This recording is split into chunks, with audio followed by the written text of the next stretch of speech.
हिंदू धर्म ग्रंथों के अनुसार कलियुग 4 युगों सतयुग, त्रेता युग, द्वापर युग और कलयुग में अंतिम युग है। भगवान वेद व्यास द्वारा रचित पुराणों और वेदों के अनुसार कलियुग की कुल अवधि 4,32,000 मानव वर्ष होती है।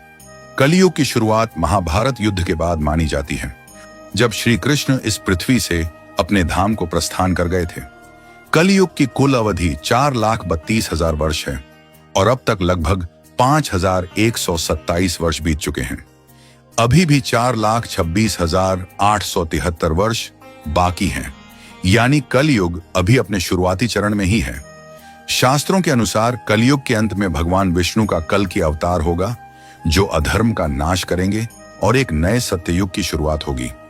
शास्त्रों और पुराणों में कलयुग को पाप और अधर्म का युग बताया गया है। इसमें मनुष्यों का नैतिक पतन होगा, धर्म की हानि होगी और समाज में अराजकता फैलेगी। कलयुग में निम्नलिखित प्रकार के अधर्म होंगे। लोग सत्य बोलना छोड़ देंगे और झूठ को अपनाएंगे। अधर्म को धर्म का रूप देकर प्रस्तुत किया जाएगा। सच्चाई और ईमानदारी का महत्व खत्म हो जाएगा। धर्म के नाम पर पाखंड और ढोंग बढ़ेगा। साधु संतों की जगह नकली बाबाओं का प्रभाव बढ़ेगा।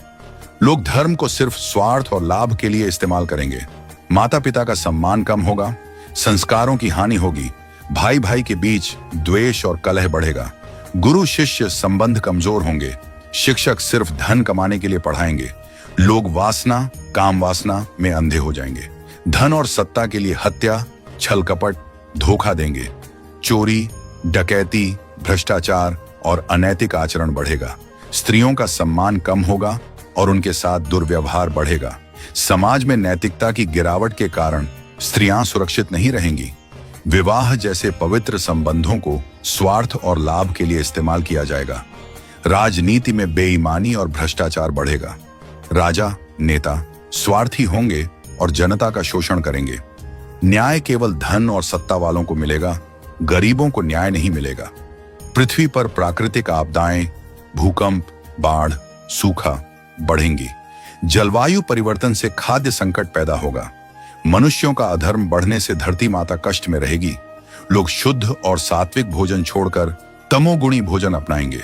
खाने में मिलावट, मांसाहार और नशीली चीजों का चलन बढ़ेगा। शराब, नशीले पदार्थों और गलत आदतों में लोग फंस जाएंगे। लोग ईश्वर के अस्तित्व पर प्रश्न उठाएंगे और भक्ति से दूर होंगे। धार्मिक लोगों का अपमान और उपहास किया जाएगा। धर्म और आध्यात्मिकता को बेकार मानकर सिर्फ भौतिक सुखों पर ध्यान देंगे। लोगों की आयु कम हो जाएगी। पहले जहां 100 साल तक जीते थे, अब 60 से 70 साल में मृत्यु हो जाएगी।